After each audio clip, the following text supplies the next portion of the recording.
everybody, and welcome back to a brand new episode of I Talk to Notebooks. And today we are continuing the Mixed Media Challenge from clevercrafter with, starting on the 8th of August, the prompt was collage. So I had this old Ulta magazine lying around, and I just went through it and cut out some of my very favorite images. There was some lipsticks and a really cool hand holding a nail polish bottle. And on the cover, they were promoting Ariana Grande's, I guess, new perfume called God is a Woman. And they had a really weird picture of her that I've also seen in my local Ulta stores. I don't know if she had surgery or if they're just doing a weird Photoshop job, but it does not look like Ariana Grande at all. To the point that even my boyfriend noticed when he saw it. He was like, that doesn't really look like her. And Ariana Grande has always been kind of distinct looking, so hopefully she didn't, feel like she had to modify herself to look like everyone else, because she was always really, really pretty. But maybe it's just a weird picture or something. Either way, I just find the tagline God is a Woman, which was the title of one of her songs, to be very provocative and scandalous. I don't particularly like the song, but I have actually been learning a little bit about in my own Christian faith, how God is, he uses male pronouns in the Bible and things like that, and did manifest as a man, but he also describes himself with a lot of traditionally female characteristics, and he also, in the New Testament, Paul the Apostle encourages both men and women to embody gender roles that are opposite the traditional genders of the time, or gender roles of the time. He encourages both men and women to do masculine and feminine things, which is pretty revolutionary for the time. So I just was thinking about that while I put this together, and while I don't think that God is a woman, literally, I do think that God has a lot of, maybe what we would think of as womanly traits, and that doesn't get talked about a lot.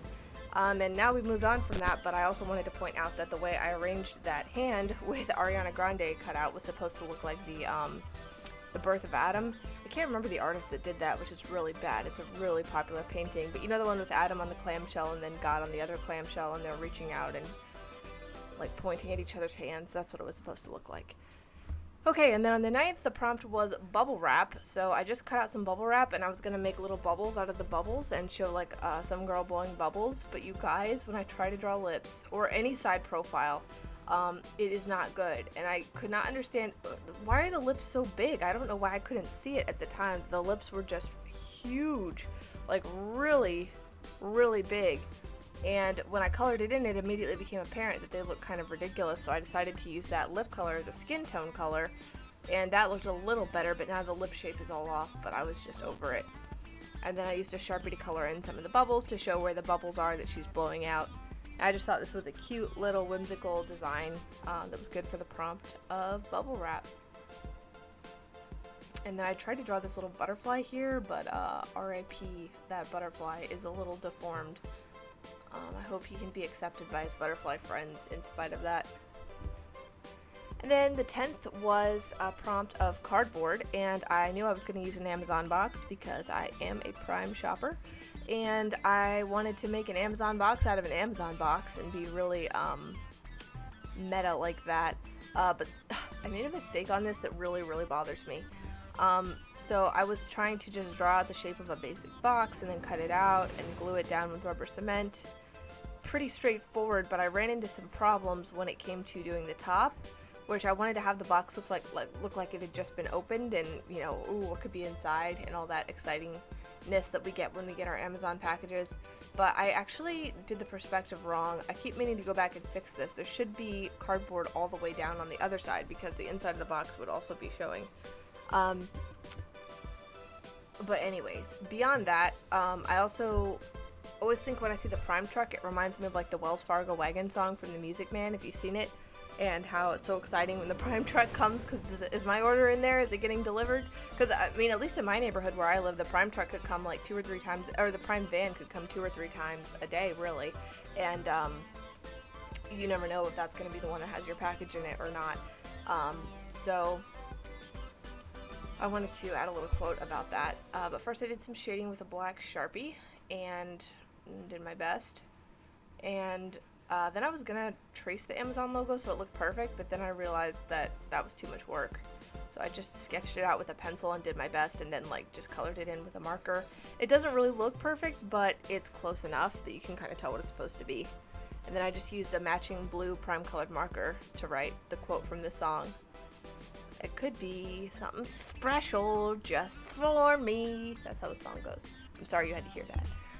And then for the next day, which I guess we're up to the 11th by now. Oh, I've been anticipating this one. The prompt was soft or furry texture. So I had printed out this cat outline on my Perry Pages printer and made it extra large, which you can do, and taped it together because I didn't want to have to suffer through trying to draw a cat shape on my own. I could do an okay job, but I wanted it to be really clear what the shape was because of what I was going to do with it. So I arranged the cat right next to the bird on that piece of scrapbook paper, taped him down, and then I wanted to just cut out the cat shape using that as well. And you're going to see an infuriating thing happen in a second because there's a little piece in the inside of the tail that I really wanted to save so I could glue it back in there and preserve the shape of the tail, and I was really holding on to it, and then I just lost it. I do not know where it went. We're probably going to see in the video where it went. If I weren't so lazy, I would have gone back and... Yeah, I don't know. It's gone now. Maybe it stuck to something else. But, alas. I had to recut it out again. Yeah, it's gone. Where did it go? The world may never know. But, now you can see there should be that little piece there, and now there's me looking for it desperately. Looking. I'm not going to find it, so I'm going to eventually go and, yeah, cut it back out again. Because who has time to look for things that are never going to show themselves until who knows when. So that did an okay job showing the tail. Okay, here's the weird part. So I rubber cemented that. This here is literally cat fur that I furminated off of my cat because she's a little gray cutie, and I thought that what better way to put in a furry texture than to include my favorite furry texture, which is my cat's fur. And there's a break in the footage where I had to actually go and furminate her some more because I ran out of cat fur. I hadn't saved up enough, which I thought I would have saved up too much, but nope. Needed more, but she did not mind. She loves getting furminated. It's one of her favorite things besides food, so no issue there. Alright, and then for this next day, which I guess is the 12th, right? Yes, it would be the 12th. The prompt was it was textiles. And I don't know the difference between textiles and fabric, which is the next one, but I just tried to get some interesting fabrics that looked a little more involved, like it was more than just basic cotton fabric, but like something that had been really took some effort to make. So I got these black and white ones, and I wanted to do a yin and yang because as stereotypical as it is, I do find that to be like an interesting concept about balance and about darkness and light and different types of energies that can balance each other out and complementing forces. I think that's really important. So I wanted to include that in this prompt. So I just drew a big yin and yang and cut out the shapes with paper and then used that to cut out the fabric shapes. And I think it came out pretty well, all things considered. I was happy with the result. Created a lot of fabric scraps, but that's the way a cookie crumbles. I'm wondering if there was probably a better way to attach the fabric to the paper that would have been less psychotic and sociopathic than to use rubber cement on the back of the fabric. But this is what I had, and this is what I did. And it looked, looked okay.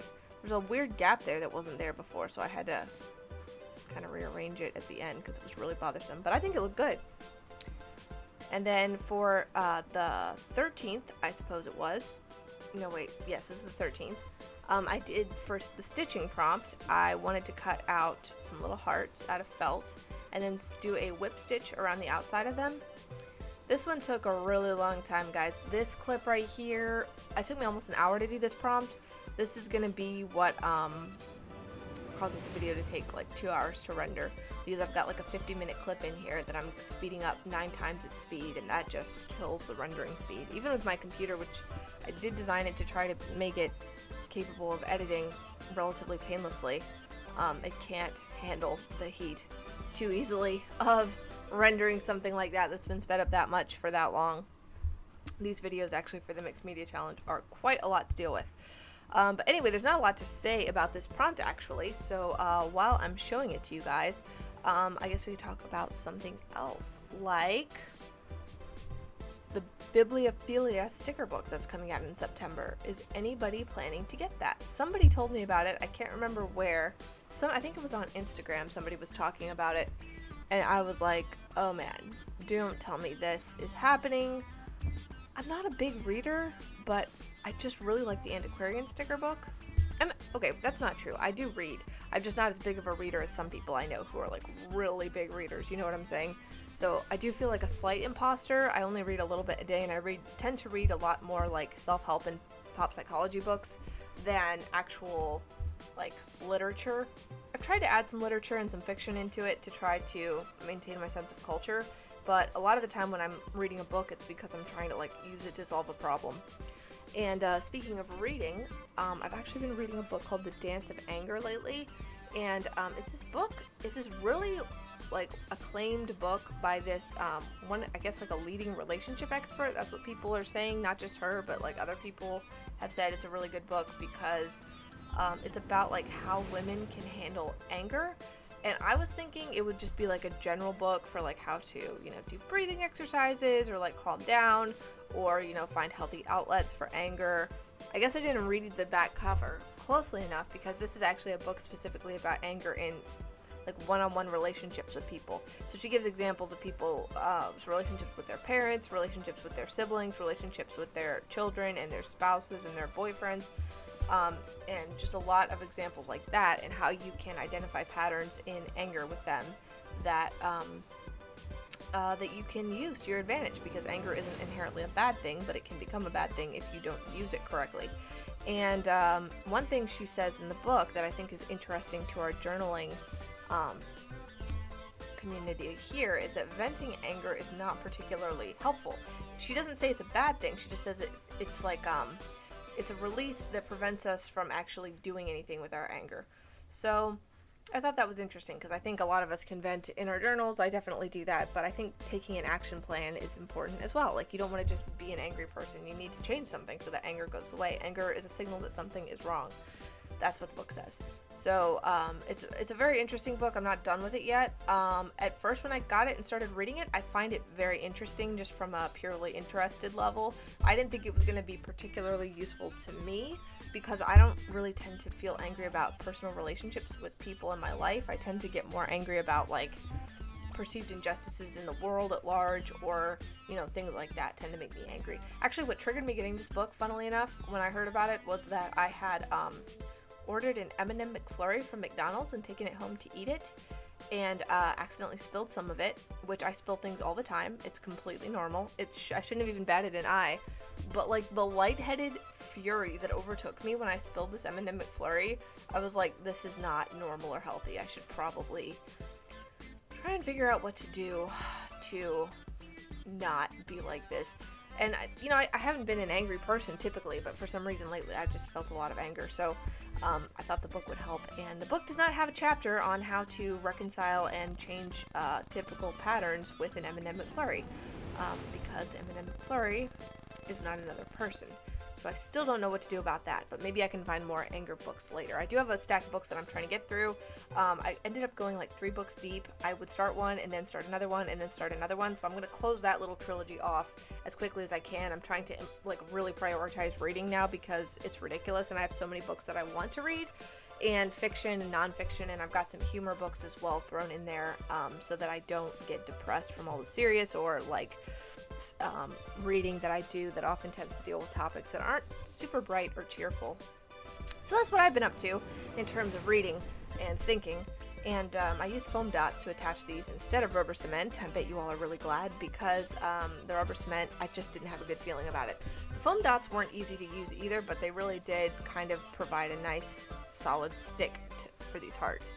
And I'm actually really happy with the way this one turned out. This is one of my favorite pages from this challenge so far. I think it was definitely worth all the heartache and stress and time that it took.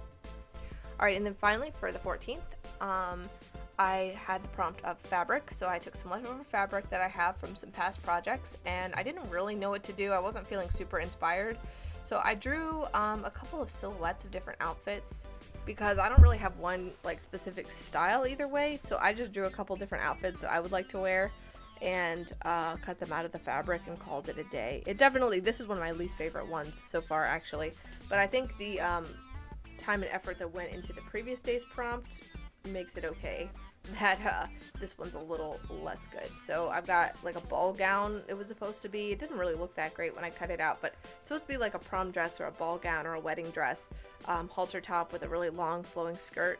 And then the other outfit is just a t-shirt and a pair of cargo pants, because you guys, I got some cargo pants from Amazon and they are great.